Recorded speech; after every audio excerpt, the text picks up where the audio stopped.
Bueno, buenas tardes, bienvenidos.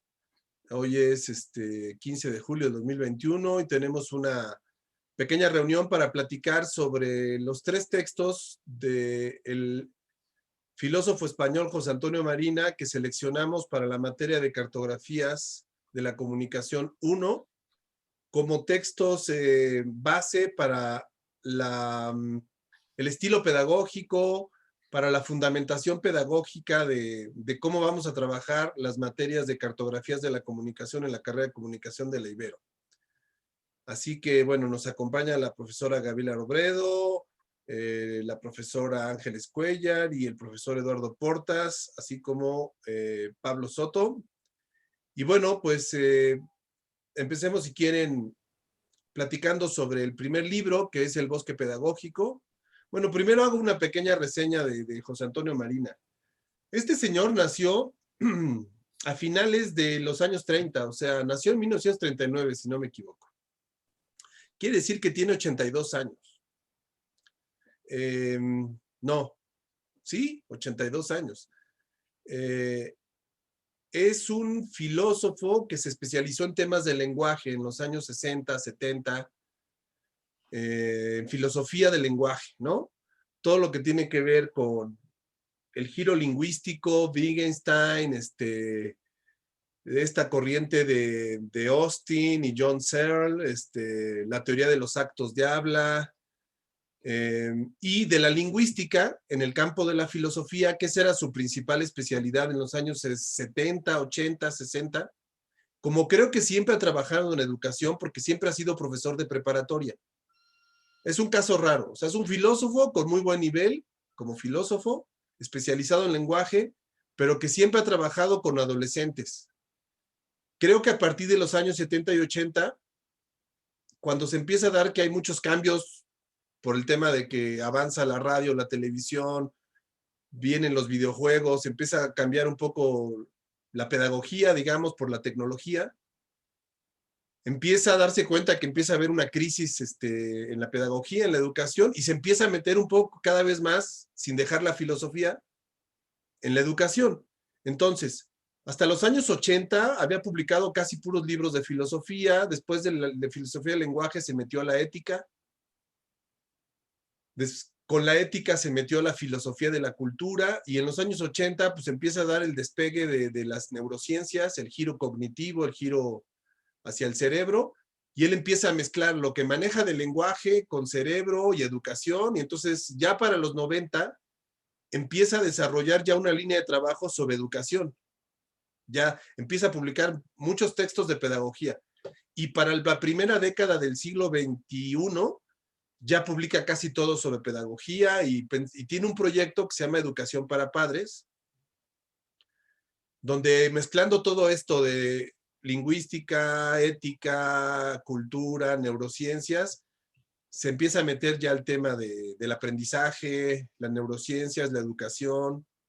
Y bueno, en estos últimos 10 años, digamos que ya ha llegado, digamos, al punto, digamos, culminante de su trabajo, porque ha logrado construir una teoría o una perspectiva académica respecto a la educación y el aprendizaje. Y bueno, en España es un intelectual reconocido y muy buscado para temas de educación. Y para temas de ética, sobre todo. Creo que esos dos temas son donde más lo suelen buscar.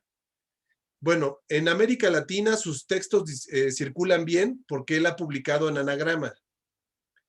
Anagrama circula bien en toda América Latina, así que él se puso, creo, en los años 80 o finales de los 80, la meta de publicar un libro por año. Son libros que tienen la peculiaridad de que no son puramente filosóficos, sino que tienen mucha investigación documental debajo, y sobre todo que recurren mucho a autores franceses, norteamericanos, canadienses, ¿no? Británicos. Y bueno, tiene más de 50 libros publicados, ¿no? Algunos de esos libros, les digo, la mayoría están en Anagrama, y los libros que trabajamos están en una colección que está orientada hacia pedagogía y aprendizaje. ha sacado yo creo que unos 15 o 20 libros en los últimos años, todos sobre el tema de aprendizaje en diferentes aspectos, en diferentes terrenos. Entonces, me pareció importante primero seleccionar este del Bosque Pedagógico porque es un libro dirigido a profesores, donde él hace como un recuento de las corrientes pedagógicas, de los giros que ha habido en el pensamiento educativo, ¿no? Primero en la cognición, luego en la emocionalidad, en las inteligencias emocionales, y ahora muy centrado en lo que él llama la inteligencia ejecutiva, en la acción, ¿no? A partir de todo el desarrollo de las ciencias cognitivas, básicamente. Entonces, bueno, por eso me pareció importante. Entonces, si quieren, empecemos a platicar de ese texto. Adelante, quien guste. A ver, primero empecemos con las impresiones generales. ¿Cómo lo sintieron? ¿Fácil, difícil, complicado? No, muy bien. Bueno, si quieren comienzo. Yo Adelante.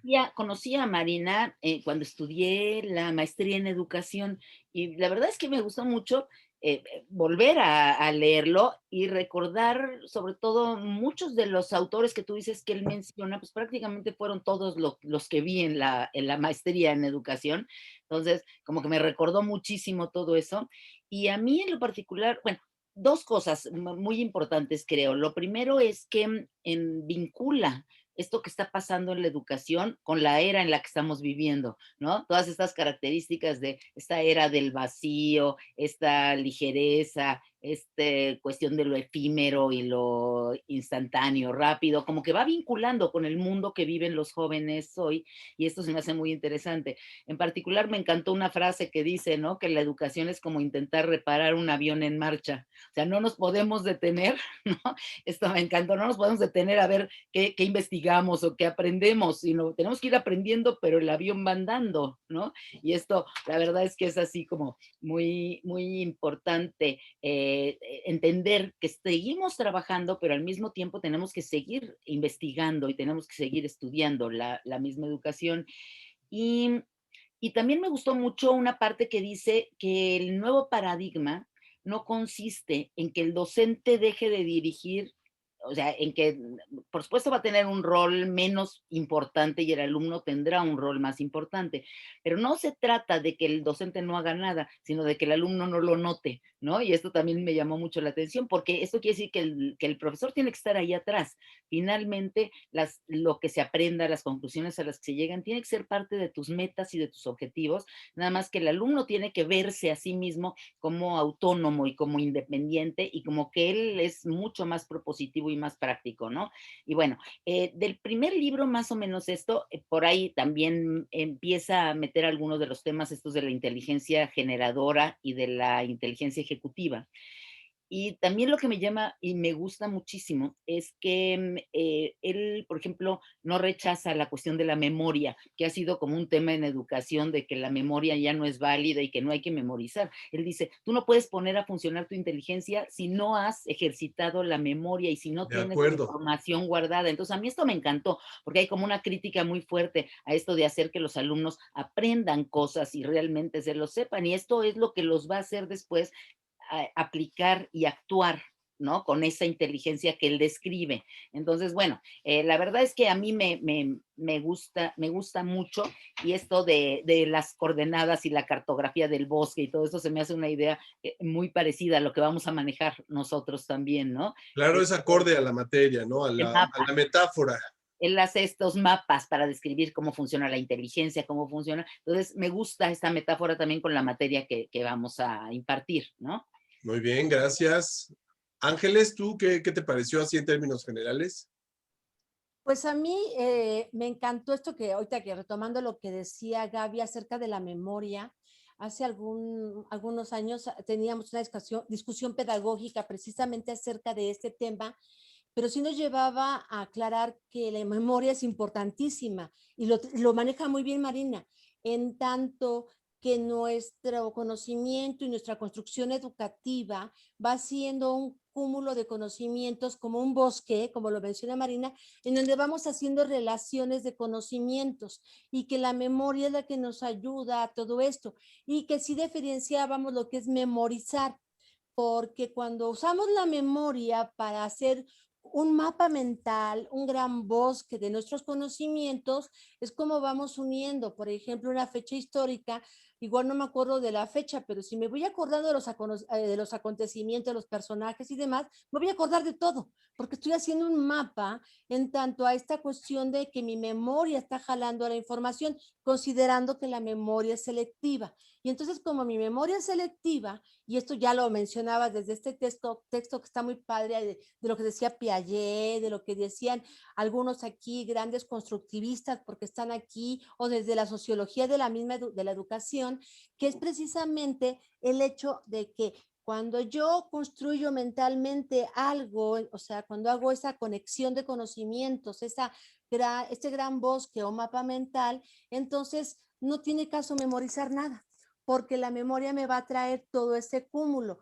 Esto es muy interesante desde esa perspectiva del texto. Me gusta mucho que haga este recorrido de teóricos porque finalmente él nos plantea esta gran pregunta también. No vamos a aprendernos todos, como decía, ¿no? Se está avanzando el avión, pero sí podemos detenernos en qué es lo que han expuesto estos autores y de qué forma vamos construyendo un conocimiento. Algo que también se ha dicho mucho pedagógicamente. Nosotros cuando ya nos enfrentamos a grupo, somos algo ecléctico de diferentes escuelas de conocimiento y de diferentes teorías. Podemos Ujú. usar un pizarrón, pero traigo mi computadora, les pongo una proyección, porque además hace esta conexión con las TIC, que es lo que se debe de hacer, y yo puedo estar usando una pizarra, puedo estar usando una presentación en mi computadora, y al mismo tiempo hago que mis estudiantes estén interactuando conmigo, porque ese es otro asunto. Las teorías les ponen estudiantes, alumnos, aprendices, dependiendo de la teoría que estemos trabajando. Pero aquí lo importante es cómo retomamos a los estudiantes a que se vuelvan los partícipes, esencialmente, y que finalmente nosotros seamos siempre asesores, siempre estando ahí detrás de ellos, porque algo que nos ha mostrado, además de la tecnología misma y esta pandemia, es que por mucho que pudieran ser autodidactas, siempre necesitan un asesor. Esto no va a modificarse y creo que la realidad no lo Eso es está muy diciendo. importante, ¿no? O sea, esto que señala de que, bueno, primero nos plantea esta idea de que la educación pues, es imprescindible para el futuro de los países, ¿no? Que cada vez Así es. ya quedó claro desde hace varias décadas que la educación es el futuro de las naciones, ¿no? Porque generan talento. El gran reto es que hay muchas teorías de la educación y no está claro bien por dónde, ¿no? ¿Qué es lo que él plantea? Entonces, él escoge la ruta esta que ya ustedes comentaron, de la parte cognitiva del cerebro, la inteligencia ejecutiva, y ahí hace énfasis en todos sus libros de educación, en los últimos 25 años, en este tema de que el profesor es necesario, claro que es necesario, pero no el profesor como se planteaba en épocas anteriores, ¿no? Como el depositario del saber, como el faro de luz, como el que da la cátedra, sino Sí, más bien como un entrenador. sí, Y ahí es donde está el tema de la memoria, ¿no? O sea, el educador, el profesor es un entrenador que está entrenando la inteligencia del niño, del adolescente, del joven, para ayudarle a que a través de la práctica, ese joven, ese niño, sin darse cuenta, guarde en su memoria, o sea, en su cuerpo, la repetición de acciones que ya hizo. Y sin darse cuenta ya sea una acción espontánea, ¿no? De tanto que lo ha hecho, se ha entrenado tanto que ya lo hace, entre comillas, casi espontáneamente. O sea, al final dice, bueno, hace mucho énfasis Marina en este tema, ¿no? ¿De qué se trata la educación? De generar personas libres y autónomas, con talento. Pero para que sean libres y autónomos y tengan talento, tienen que entrenar muchísimo. Y quien los entrena es el profesor, quien los guía en ese proceso es el docente, ¿no? Y el docente para realmente entrenar, pues tiene que tener esta perspectiva más amplia del proceso educativo, donde hay nuevos factores o factores que antes no se tomaban en cuenta y que ahora es necesario considerarlos, ¿no? La tecnología, las distracciones, ¿no? Y en ese sentido pone mucho énfasis en que no, se educa en habilidades, se educa en destrezas, destrezas y habilidades. para lo largo de la vida, o sea, no destrezas y habilidades para el corto plazo. Y la principal habilidad es la capacidad de aprender, ¿no? Aprender, o sea, la curiosidad, pero también el compromiso, ser disciplinado, ser ético. Y el O sea, autocontrol. claro, el autocontrol es un elemento clave porque eso tiene que ver con la libertad, tiene que ver con capacidad para tomar decisiones, buenas decisiones, dice él. Y por ahí va un poco la filosofía educativa, ¿no? O sea, es formar personas libres, sí, claro, en esa abstracción de la palabra personas libres, pero que sepan autodirigirse, autocontrolarse, tomar buenas decisiones, evaluar sus opciones y elegir bien, ¿no? Elegir bien para él quiere decir con un horizonte ético, ¿no? Muy bien, adelante, Eduardo. Tú así a grandes rasgos, ¿qué opinas del libro? Sí, bueno, me pareció muy interesante. El inicio está un poquito pesado cuando describe el bosque y pues sí, te das cuenta que es sumamente complejo el bosque de distintos paradigmas educativos, pero me pareció mucho más práctico ya la segunda parte, donde divide la enseñanza y después el aprendizaje. Y entonces ahí creo que es lo más que nosotros podemos jalar para nuestras clases. Evidentemente, a mí me pareció como que la frase más importante de todo el libro es, no hay enseñanza si no hay aprendizaje. O sea, algo tan sencillo como eso lo podemos entender y aplicar cada uno de nuestras clases, viéndolo pues cada sesión, básicamente, con mucha claridad, viendo si ese paradigma se cumple o no, y es el más claro, el más sencillo de comprender de todo el libro, que es súper interesante, todo, no tiene pierde, pero yo me quedo con eso y sobre todo con lo que comentaba Gaby al principio de esta cuestión de revalorar la memoria. ¿Por qué? Porque hay todo un movimiento hoy día que entiende que la realidad es muy compleja y la subjetividad del individuo cada vez es más determinante para formar su propio mundo y su propio aprendizaje, ¿ok? Epistemología, todo eso. Entonces, esta cuestión de la memoria últimamente ha retomado bastante importancia en esta cuestión de la heurística. O sea, hay todo un complejo de autores que dicen la heurística la hemos como olvidado completamente a través de los siglos, a pesar de la enorme utilidad que tiene para enseñar y para entender mejor la sociedad en la que vives. Entonces me pareció sumamente interesante esto, aunque Marina no profundiza mucho, estoy seguro que habla en algún otro de sus textos sobre la relevancia de esto, de hoy en día, como todo este mar de información en el que estamos puede provocar muchísima confusión en cualquier persona y que la mejor forma de como que dar la vuelta a eso es, como tú dijiste, Sam, de aprender a aprender, pero no por eso olvidar los planteamientos básicos de nuestra profesión y de cómo opera nuestra profesión adentro de una sociedad determinada. Sí, fíjate que ahorita acaba de publicar un libro en el 2020, que es el que vamos a usar en Cartografías 2, donde justamente habla de cómo debe de operar la inteligencia en un entorno de exceso de información.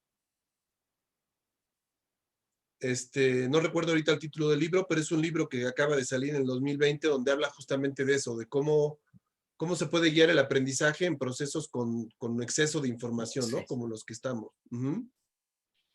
Oye, Sam, otra cosita Sí, que adelante. siento súper interesante, sobre todo en este proyecto de educación para toda la vida, que yo creo que es lo que realmente tenemos que desarrollar en nuestros alumnos y todo eso, y creo que es clave lo que él dice. Y fíjate, y te lo voy a mencionar así, porque él dice, pasar de una disciplina exterior, que era lo que es la educación tradicional del maestro que controla, etcétera, a una autodisciplina. O sea, los alumnos tienen que aprender, porque esto se lo van a llevar, ¿no? No es algo que existe en un salón y que saliendo de ese salón ya no esté.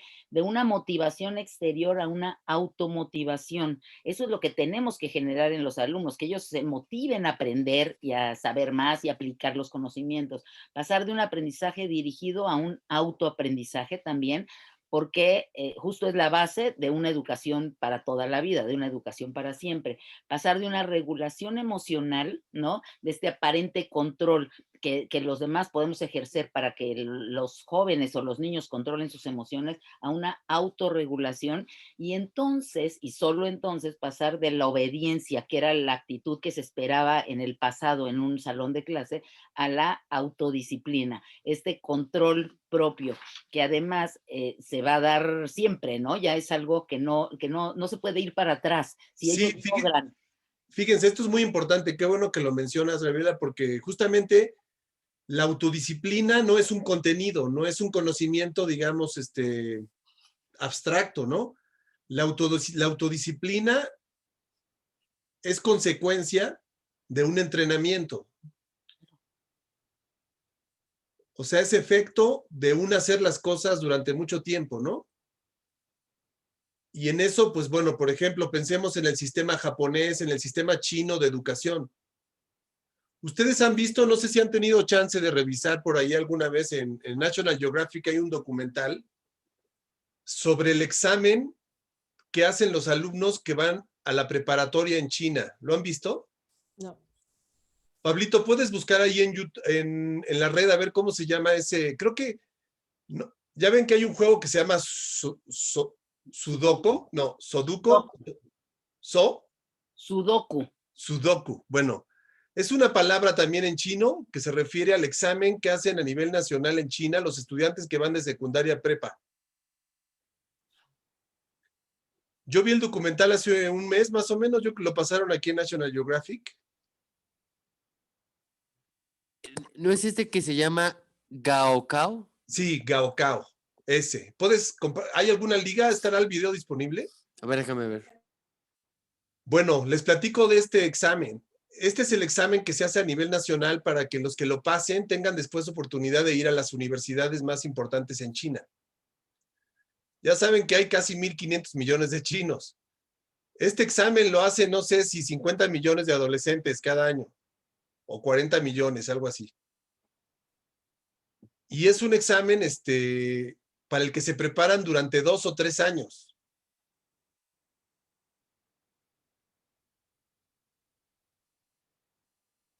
Entonces uno ve, por ejemplo, en el documental cómo se preparan personas de diferentes partes de China, en zonas rurales, en zonas urbanas, madres solteras, padres solteros, en fin, toda la diversidad que hay de las familias en China. Ya tengo un video, Sam. A ver si podemos ver un pedacito al inicio para darnos una idea de este tema de la autodisciplina. Y a mí me parece muy buen ejemplo. Ahí está. A ver, bueno, este no es necesariamente documental, pero encontré un video. A ver.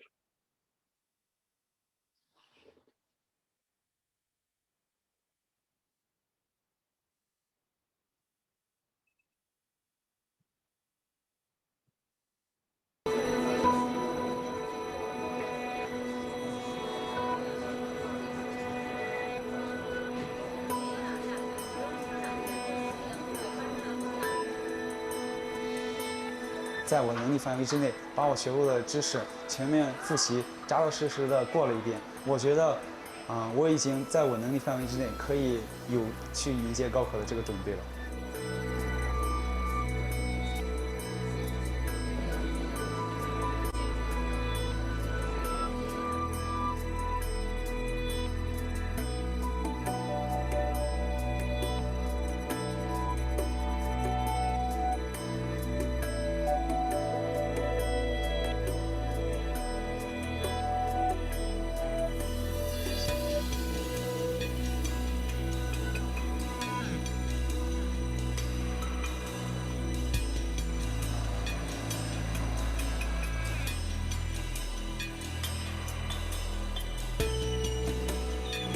等着我们希望把他们送到哪个大学去，然后就靠他自己去干了，就这样的。我们家长就这样努力了，别的我们努力不上。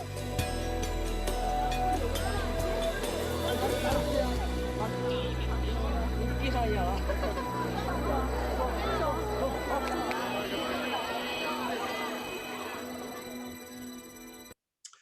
Bueno, lo que creo que es tan importante el examen en China que está muy ritualizado. Las ciudades se paralizan el día del examen, hay muchos reportajes en los medios de comunicación cada año, y lo que te deja ver el documental es que es un proyecto de China, es un proyecto nacional, y es el talento educativo de los chinos, o sea, es una manera de preparar a su élite educativa, haciéndoles sentir que están haciendo algo muy relevante. Y es un proyecto nacional, cosa que en México no tenemos, por ejemplo. Entonces estos chavitos se la toman tan en serio que algunos terminan suicidándose, hay efectos de todo tipo, obviamente. Pero los que logran pasar el examen se convierten después en los científicos, en los escritores, en los grandes artistas chinos. Y todo es un efecto de la autodisciplina. Porque en el video se ve cómo los papás, desde que los niños tienen 6, 7 años, ya les están diciendo, mira, te tienes que preparar para el Gaokao, lo vas a hacer en 10 años, ponte a estudiar. Y entonces en el documental de National Geographic te platican cómo las familias se preparan con el objetivo de que los alumnos cumplan el reto, ¿no? Y están estudiando en vacaciones, en fines de semana, tomando clases de matemáticas, de inglés, ¿no? Y a mí me pareció impresionante porque justamente es ese tema de la autodisciplina, o sea, talento hay en todo el mundo. Lo que pasa es que en nuestros países no tenemos estos proyectos culturales como nación y todo se vuelve individual. No hay un proyecto social donde cultivemos este talento, ¿no? O sea, claro que hay talento en México, como en cualquier lugar, pero el problema es que no tenemos un proyecto social que nos empuje a todos a tratar de alcanzar esa excelencia, ¿no? Y esa autodisciplina. Es que también ahí entran las políticas educativas, Sam. Esto, como tú bien lo mencionaste, en China hay toda una serie de políticas educativas en donde esto se construye desde la idea de que efectivamente, como decía la UNESCO, la educación es un tesoro. Desde este texto que hablaba de educación para toda la vida, que aquí retoma Marina, porque este texto es como del 97, 98, recuerdo más o menos, en donde efectivamente, si estamos ubicando que es un proyecto que tiene que ver con las políticas educativas, entonces sí tiene este nivel. Pero si otros consideramos el tipo de gobiernos que tenemos, que no es su prioridad la educación, porque el PIB que le dan cada año cada vez disminuye más. Entonces, evidentemente no es un proyecto importante cuando sabemos que la educación es, yo creo que es el sector más importante y no quiero pensar que la economía no lo sea y demás, pero si queremos realmente generar científicos, médicos, construir ciencia, pues tendríamos que pensar en proyectos de esta magnitud, lo cual pues no se vuelve una prioridad para países como el nuestro, ¿no? Entonces ese es un punto que tenemos que considerar. Sí, de alguna manera. Ajá, Gabriela. No, y ¿sabes qué? Se me hizo también bien interesante del texto que leímos, el tercero, que no nada más te describe cuáles son estas funciones ejecutivas, sino que te pone la didáctica de las funciones. O sea, ¿cómo puedo yo hacer para trabajar la atención, la motivación, todas estas cosas que son esenciales, ¿no? Y entonces, fíjate que se me hace que llega un poco a lo que es el pensamiento de la educación en la actualidad, al menos en el nivel intelectual. O sea, porque él habla de cómo educar para la proactividad a nuestros jóvenes y de que en vez de que digan, voy a intentarlo, digan, lo haré. Pero si tú te fijas, eso tiene que ver mucho también con la comunicación asertiva, cómo te planteas las cosas y la programación neurolingüística incluso, ¿no? De no estoy enfermo, estoy sanando. O sea, esta programación en la mente del joven de que que es capaz de lograr y es capaz de lograr las metas, pero esto es cultural. Ahí al cabo hay como una idea constructivista, ¿no? Es decir, Sí. que el ser humano se autoconstruye junto a la evolución y que depende de proyectos. Fíjate, Marina tiene libros dedicados, por ejemplo, solo al tema de la motivación, tiene un libro, cómo motivar. Tiene un libro dedicado a la voluntad, cómo educar la voluntad, ¿no? Sí. Y así tiene varios libros dedicados a varios aspectos de este proceso. Y efectivamente, o sea, creo que plantea muy bien la idea de que la tarea del profesor no solamente es enseñar ideas o teorías. La tarea del profesor es educar a un ser humano. Y educar a un ser humano significa enseñar a que sea disciplinado, respetuoso, sensible, a que sepa resolver problemas él mismo. Oye, como decía Durkheim, ¿no? La creación del ser social. eso Así es es, educar, ¿no? Crear así al ser es. social y generarlo en tus aulas, eso es educar finalmente, ¿no? Sí, a mí Así me es. gusta mucho esto que Sí, hace Marina porque como buen filósofo él hace algo que la pedagogía a veces pareciera que no se encuentra, que es la filosofía y la didáctica. Y a veces lo que sucede con muchos pedagogos es que se vuelven o filósofos o solo se cargan a la didáctica. Y no, Marina se jala toda la reflexión de la filosofía educativa y nos dice didácticamente cómo ejercerlo. Entonces, esto me parece fascinante, ¿no? Porque entonces, esto que pareciera totalmente separado, y déjenme decirles que así es, ¿eh? Yo conozco muchos pedagogos que se sienten los filósofos o didactas, ¿no? Pero pareciera que no hay un punto en que se van a encontrar. Marina lo logra en estos textos y eso me parece que es muy valioso. Sí, y justo esto que comentaban lo podemos ligar con el libro de el de generar talento, justamente, que necesitas un entorno, justo lo que comentaba Samuel, para tener sociedades altamente preparadas. O sea, es un entorno completo. Ahora, no hay que ser ingenuos tampoco, sabemos que en México ese entorno está sumamente debilitado, pero a pesar de eso sí podemos ver en esto que mostraban de los exámenes tanto en China como en Japón, de que toda la preparación de 18 años del alumno, no solo en la mañana, en la tarde también, porque es muy común que los alumnos salgan de la escuela y en la tarde 99% de ellos tengan clases adicionales de matemáticas o lo que sea para tratar de ingresar a través de estas pruebas a las universidades. de Entonces, lo que acuerdo. acaba pasando, tienes escuelas especializadas en eso. O sea, hay una industria gigantesca de escuelas especializadas en eso, en estos países asiáticos. Lo que acaba pasando es que la gente cuando entra a la universidad va sobrepreparada. O sea, lo que comentan las personas que entran a la universidad en Asia, en estos dos países en particular, es que ya van sobrepreparadas y a partir de la universidad, digamos que la exigencia como una curva, pues va para abajo o simplemente se estabiliza, ya no va subiendo, subiendo, subiendo como la secundaria y prepa hasta hacer el examen, que es como el punto más alto de todos y el de más estrés. Y después no es que su vida la tengan asegurada, pero ellos saben perfectamente bien que si ingresaron a una buena universidad, su futuro ya está en gran parte resuelto. Por eso hay tanta presión, lo cual desafortunadamente no podemos decir en México. Entonces, a nosotros nos toca, digamos que irnos un paso hacia atrás y decir, ok, ¿cómo genero talento en esta persona que evidentemente lo tiene? ¿O cómo lo voy creando en esta persona que veo como que sí, pero hay que entrenarlo? Y es lo que decían hace un segundo Ángeles y Gaby. ¿Cómo entreno a esta persona para que salga de este curso y de esta carrera con las herramientas necesarias para tener éxito y ética y moral y valores en Claro. su propia Fíjate, y disciplina? ahí yo creo que está la clave de este discurso de Marina para nuestras clases. El objetivo de nuestras clases, más allá del objetivo pues, que está inscrito en la guía de la SEP, es generar talento. Y generar talento no quiere decir producir alumnos inteligentes, ¿no? O sabiondos, que se sepan de memoria los libros, no. Generar talento es generar personas que le hagan bien a la sociedad mexicana. ¿Cómo? Pues tomando buenas decisiones, siendo disciplinados, siendo éticos, siendo justos, siendo sensibles, siendo comprometidos, que tengan curiosidad para seguir aprendiendo a lo largo de la vida. Esa es digamos, la idea central, ¿no? De generar talento. O sea, nosotros en nuestras clases no queremos que salgan repitiendo de memoria ciertos contenidos, ¿no? Sino que sean de que ese talento que tienen pueda ser útil a la sociedad y pueda servir al proyecto de país o más allá de nuestra circunstancia de burbuja, ¿no? De clase social y que ese talento contribuya a la sociedad, ¿no? Esa es la función del profesor en este tipo bajo esta lógica o filosofía pedagógica, ¿no? Oye, Para eso Samuel, entrenamos a los alumnos.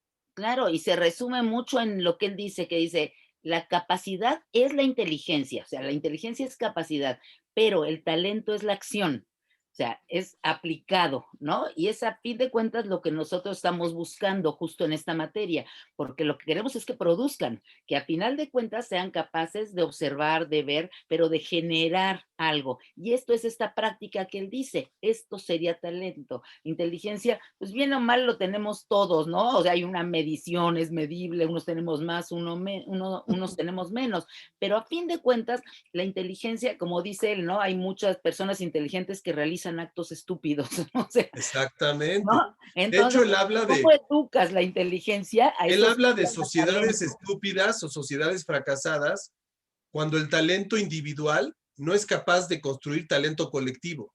Sí. Dice, por ejemplo, los ladrones tienen mucho talento individual, pero no tienen talento social, colectivo, no ayudan a la sociedad, no contribuyen a la sociedad por su egoísmo, por su individualismo. Entonces dice, las sociedades donde hay mucha corrupción son estúpidas porque no contribuyen con la corrupción a beneficiar a la sociedad. Solo se benefician unos cuantos, muy inteligentes individualmente, pero muy estúpidos colectivamente. Entonces, lo que se trata con esta filosofía es hacer énfasis en que tenemos que tener una visión más allá del meramente contenido cognitivo de la clase, ¿no? Que tenemos que superar esa visión de que tenemos que tener una visión más integral de generar talento. Tiene varios libros sobre talento, Marina, y en uno de ellos, en esos, insiste que el talento es un producto del proceso educativo. No es la base del proceso educativo, es el efecto de la educación.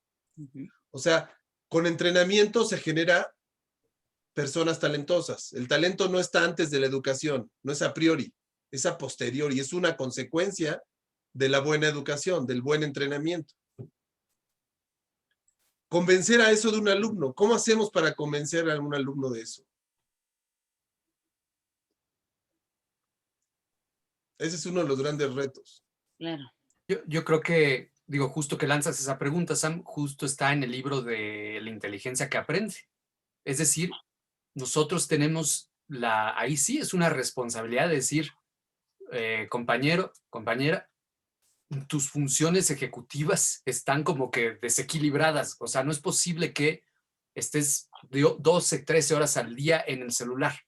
O sea, si tú lo que quieres es acabar y sacarle provecho a una carrera de 4 años, necesitas bajarle al celular y meterte más en los libros o en la escritura o lo que tú me digas. Tienes mucho talento, pero tus funciones ejecutivas están completamente desbalanceadas. O sea, eso es lo que nosotros tenemos que decirle de tus decisiones que estás tomando en este momento.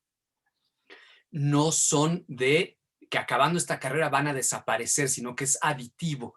Lo que estás haciendo ahorita lo vas a seguir haciendo después si no pones lo mejor de ti en estos 3 años y medio, 4 años y medio que va a estar con nosotros, porque es un proceso muy largo. Y esa capacidad de desarrollar esas funciones ejecutivas que decidan lo mejor para ti, o sea, dónde está lo mejor para tu desarrollo, como dice Marina, no es algo con lo que alguien nace. O sea, lo tienes que ir haciendo poquito a poquito, y a partir del entorno en donde estás, determinas cuáles son las funciones ejecutivas más importantes a desarrollar. O sea, qué es lo que más tienes que poner atención ahí para ser mejor persona, más competente, tener un mejor empleo, cualquier cuestión que nosotros consideramos positiva, digamos, en vez de estar todo el día o en la compu o en el celular o en cosas que nosotros sabemos que ellos se distraen mucho porque aparentemente parecería que es lo más importante para ellos, pero con nuestra experiencia les podemos decir, en este momento crees que es lo más importante. Sí, por Hay ejemplo, otras cosas claro, que él con el pone tiempo te mucha vas a dar atención, cuenta. le pone mucho énfasis en este tema, ¿no, Eduardo? Por ejemplo, en el de desarrollar la habilidad de concentración y capacidad de atención en los alumnos. Muchísimo. Dice que ese es un problema, claro, lo sabemos nosotros, es un problema es una habilidad que hay que desarrollar, la capacidad de estar atento durante mucho tiempo, concentrado, y es una habilidad que el ecosistema social la está destruyendo.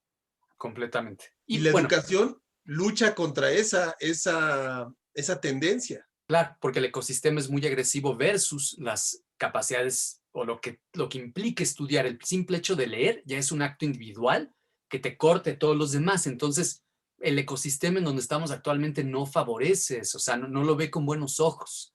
Lo que quiere es que estés de atención focalizada, ¿no? O sea, la lectura, y esto es y de lo que ellos no son capaces, porque viven en un entorno en donde su atención está totalmente dividida y partida, ¿no? Y en el fondo es un acto egoísta, Gaby. O sea, en el fondo leer y escribir es un acto egoísta. Tuyo. O sea, no hay cómo darle la vuelta por la misma naturaleza de, Oye, sí, pero en como estamos ahorita no favorece a ese tipo de acciones súper Pero, por importantes para ejemplo, ese es enloquecer. un tipo de habilidad que nosotros tenemos que fomentar en estas 3 materias. Claro que sí, sí. Poner Sí, mucho sí. énfasis en la concentración. y además en Sí. la conciencia social, Sam. Fíjate que a mí, digo, no sé, pero se me ocurrió que en este primer ejercicio y fue de una reflexión personal, fui al súper y eso, y se me ocurrió que en este primer ejercicio de observación los podíamos mandar a que vieran ahorita a las personas mayores, a los adultos mayores que ya están otra vez empacando en el súper con todo y el Sin duda. repunte y todo eso. O sea, ¿qué hacen ahí? ¿Por qué están ahí? ¿Por qué nunca en su vida tuvieron oportunidad de lograr algo para a esta edad necesitar de estar otra vez ahí con peligro de exposición a las Y enfermedades? trabajando. O sea, entonces es como encaminar todo esto, toda esa atención, toda esa motivación, pero a algún lugar en donde la sociedad requiere ser vista, ¿no? Y personas que requieren ser consideradas y pensadas para poder encontrar posibles soluciones en el futuro. Y como bueno, fue una idea, ¿no? Que te digo, me salió de estar ahí en el Claro. súper y de estarlos viendo y de ver Claro. cómo están otra vez, pero pueden ser miles, ¿no? Porque además si hay algo en nuestro país que realmente requiere, son muchísimos sectores que requieren de mucha atención y de mucha observación y primero consideración y atención para después ver si efectivamente se puede hacer algo, ¿no? Claro, Y claro. lo que hemos dicho, hay que aprender a observar. Y Exacto. como yo decía en las primeras sesiones que hemos tenido, o sea, esto ha sido desde que empezó este rollo de la pandemia, la gente ya no se veía antes a los ojos, ustedes lo habrán notado, ahora mucho menos. La gente ya no se ve a los ojos desde ahí. Y eso implica que, ¿qué? Que tú estás en tu rollo, quieres salir rápido de ahí, no quieres convivir con nadie más que con tu grupito mini de familia o de amigos muy, muy cercanos y tan, tan. Entonces, desde ahí yo creo que va a ser todo un reto de enseñarles a observar, pero creo que es es uno de los grandes aprendizajes o enseñanzas, perdón, que nosotros podemos darles a ellos durante el curso. Ok, ya aprendiste a observar, perfecto, ahora vamos a darte esta visión de la Ibero y por qué es relevante y cómo puedes mejorar tu sociedad a partir de estas técnicas que te estamos enseñando. Sí, pero se dan cuenta, o el gran énfasis está en las habilidades ejecutivas, porque talento, o sea, en la teoría que él tiene, que no es propiamente psicoanálisis, pero tiene algo que ver con el inconsciente también, es que nuestro cerebro de manera espontánea produce ideas todo el tiempo. Y que el gran reto es traducir esas ideas en acciones ejecutivas, que se conviertan en obras de teatro, en novelas. ¿Qué es lo que hacen los creadores, no? Traducen ese magma de ideas permanentes que está en nuestro cerebro brotando todo el tiempo, generándose, lo traducen en productos, ¿no? Pero para traducirlo en productos hay que chambearse, levantarse temprano, ser constante, no sé qué, no sé qué. La inteligencia ejecutiva. Entonces, realmente nuestro horizonte de ataque es la inteligencia ejecutiva, porque tenemos alumnos que por el ecosistema al que nos orientamos, algunos tienen buena disciplina porque tomaron clases de ballet o son músicos. Y te das cuenta, cuando un estudiante viene que aprendió a tocar un instrumento, es una persona disciplinada. Pero muchos otros no. Y ese es el gran reto. Que muchos no aprendieron esa disciplina y les cuesta mucho trabajo y entorpecen mucho el proceso educativo por esa falta de habilidades. O que su facilidad natural, su habilidad natural para X o Y los ha llevado hasta ese momento sin mayor esfuerzo. También existen esos casos. Y que ya en la universidad, pues eso no es suficiente. O sea, a ustedes les han tocado alumnos así. No, pero yo siento que escribo increíble y me encanta escribir y a ver, enséñame. Y la verdad es que no, que hay muchos huecos, hay como que les falta todavía muchísimo y sobre todo, como tú dices, Samuel, concentrarse con esta capacidad de funciones ejecutivas y decir, esto es lo que vale la pena escribir en este momento. Me da igual cómo te sientas. O sea, solo te estoy pidiendo un reporte de una cuartilla de lo que sucedió en ese evento, en ese hecho. No es relevante cómo te sientes. Ya desde esa cosa tan sencilla, ahí tenemos luego problemas de esto que comentamos, de cómo decidir qué palabras escribir y cuáles no. Entonces, yo creo que eso es fundamental y estamos justo en el momento con chicos de 17, 18, para que, o sea, no todo está perdido. Claro que se puede mejorar, claro que se puede hacer, y en esa edad están en perfecto momento para reaprender y solidificar a aquellos que ya tienen una buena base. Fíjate que retomando lo que decías, Eduardo, ahí regresamos a un elemento esencialmente epistemológico. O sea, la observación parte de los sentidos.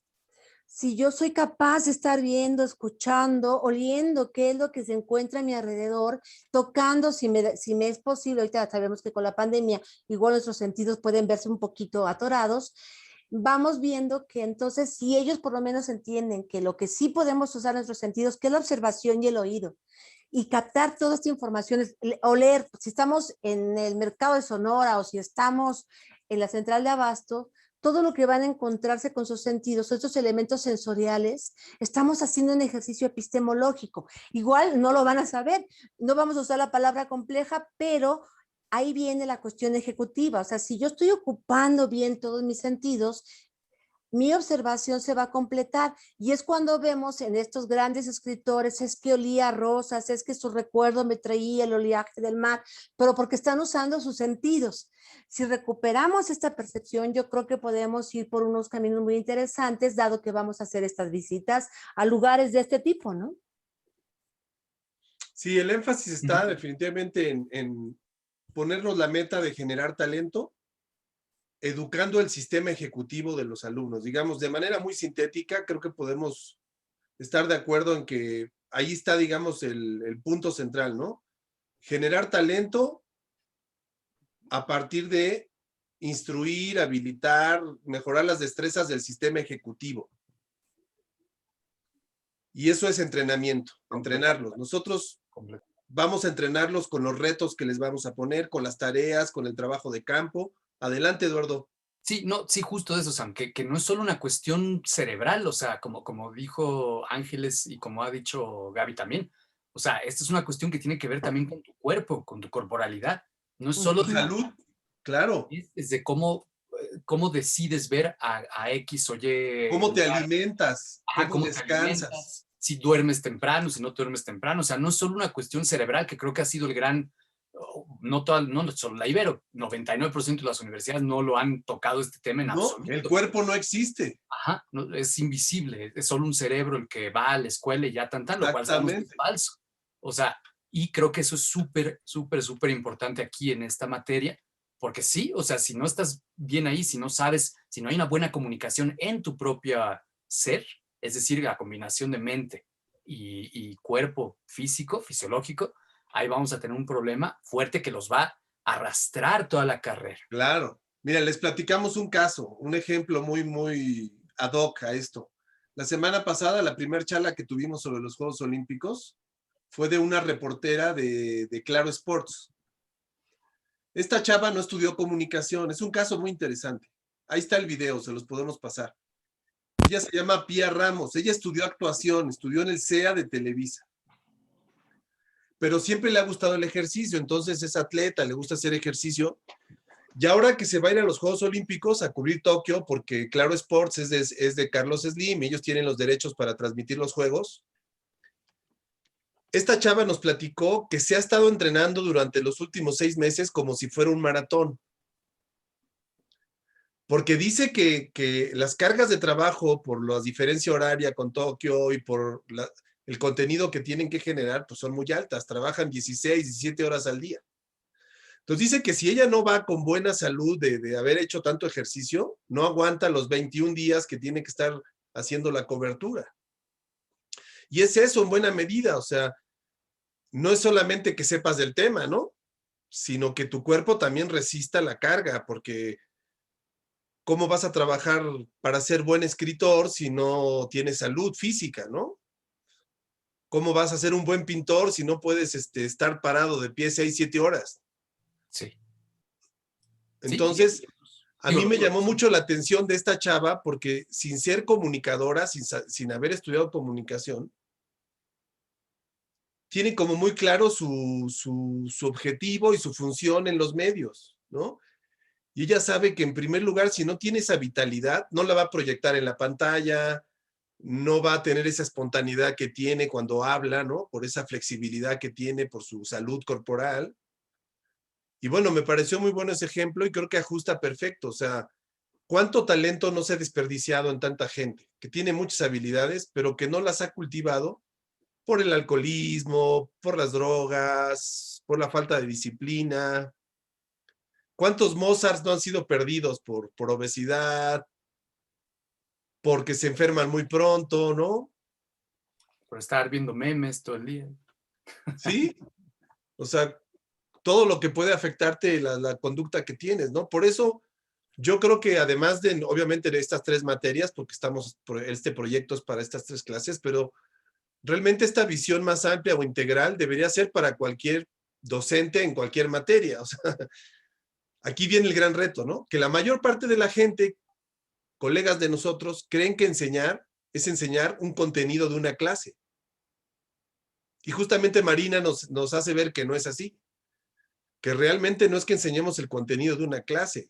Desde diferentes clases contribuimos al mismo objetivo: generar talento, educar el sistema educativo, el sistema ejecutivo, ¿no? Como usar tu contenido de pretexto para educar para lo otro. Exactamente. El Sí. contenido de tu clase o el nombre de tu materia solo es un medio para cumplir un fin, y el fin es educar en el talento, hacer libre a la persona, autónoma, ¿no? Exacto. Ese es Y retomo, justamente, sí, Ángeles. perdón, y retomo lo que decía ahorita Eduardo, o sea, haciendo memes, pero fíjate, ponlos a hacer memes académicos. O sea, hazme unos de comunicación, hazme unos sobre tal materia, hazme algo sobre esto, y el meme tiene características esenciales, debe tener una ilustración y tiene que tener el mensaje para que se cumpla. Entonces, si a lo mejor me jalo ese recurso y lo cambio, le daría un giro que ahí valdría la pena porque está allí. Y es cuando a veces el entretenimiento parecería una pérdida de tiempo. Pero si yo les digo, a ver, haz esto con esto que tú tienes en Facebook, a ver qué puedes lograr, veríamos que a lo mejor encontraríamos otros aprendizajes. Y ahí viene también la situación de talento, y ahí viene todos los recursos que tengo, ahí viene lo que dice Marina, ahí está las TIC. Y en lugar de que las veamos bajo este análisis tan fuerte que pudo haber hecho Bauman, que era ver el Facebook como una cuestión de necesidad emocional, en donde yo no tengo emociones por allí encontradas, perdidas, y estoy usando las redes, porque va a ser como mi escondite de emociones, donde voy a estar contenta con un meme, enojada con otro, contenta con mi WhatsApp, pero enojada con Facebook, con mi novio. Entonces yo voy a tener una conexión distinta a estas emociones también, y manejando los recursos bajo otras canalizaciones. Entonces yo creo que ahí también es verlo, ¿no? Desde esa perspectiva. A mí me ha dado muy buenos resultados, ¿no? De hecho, mis tesis han sido sobre eso, ¿no? Pero es como recuperarlo, que si ya está aquí, vamos a jalarlo. Claro, es el caso de Ajá. los videojuegos. Los videojuegos son un buen ejemplo. Está demostrado que desarrollan muchas habilidades las personas que hacen videojuegos, de diferente tipo. Se pueden aprovechar esas habilidades, pero como dijo Eduardo, se le tiene que enseñar al alumno que tiene que ser de manera mesurada, controlada, autocontrolada. ¿No? Hay un libro incluso que se llama ¿Son los videojuegos arte? Y vincula, ¿no? Que hay este tipo de juegos artísticos y que incluso tienen muchísimas de las características del arte. Entonces, claro, hay que verlo desde otra perspectiva, ¿no? Las cosas. Y también utilizar los recursos que ellos conocen y que ellos, por supuesto, utilizan para encauzar este talento, ¿no? Los memes funcionan muy, muy, muy bien. La Sí. cosa es que, ok, les pedimos que produzcan, pero el consumo sigue siendo muchísimo mayor. Es decir, lo producen para nuestra clase, pero no es que estén activamente cuestionando una situación social, sino que para ellos sigue siendo esencialmente entretenimiento. Entonces sí funciona muy bien, pero la situación en este momento es de grande, grande, grande consumo, no solo de memes, sino de otras cuestiones, fotos en Instagram, lo que sea, entretenimiento puro. Y la balanza está pues muy hacia ese lado del entretenimiento y poquito hacia la parte de crítica social, análisis, todo aquello que tiene que ver con mensajes sintéticos, bien entendibles. Y yo creo que por ahí la clase también pues puede aprovecharse mucho en eso. Claro. Muy bien, pues si les parece entonces, no sé si quieren, hagamos una ronda final para sintetizar así como, ¿qué diríamos que sería el fundamento pedagógico de estas materias? A ver, quien quiera expresarlo con sus palabras de manera breve y concisa. Yo creo que es justo, perdón que me adelante, es justo lo que hemos platicado. El fundamento pedagógico es darle al alumno las herramientas para que él siga aprendiendo a lo largo de su vida y que vea que ese aprendizaje, esa inteligencia, no es solo una cuestión puramente cerebral e intelectual, sino que también tiene que ver su capacidad física y cómo es que sus distintos sentidos están conectados con el entorno mediático, porque ellos van a ser comunicadores, en el que se está desenvolviendo, porque en el fondo ellos son adictos a los bits. O sea, en el fondo son adictos a la información, si no, no estarían en esta carrera. Entonces, nosotros, o sea, eres adicto a la información, perfecto. Vamos a tratar de enseñarte cuál es esa información que te puede ayudar más para tu propio desarrollo y para tu propia carrera. O sea, estás metido en un mar inmenso informativo. ¿Cómo le vamos a hacer para quitar todo eso y darte solo aquello que es lo mejor para tu formación y para la clase, evidentemente?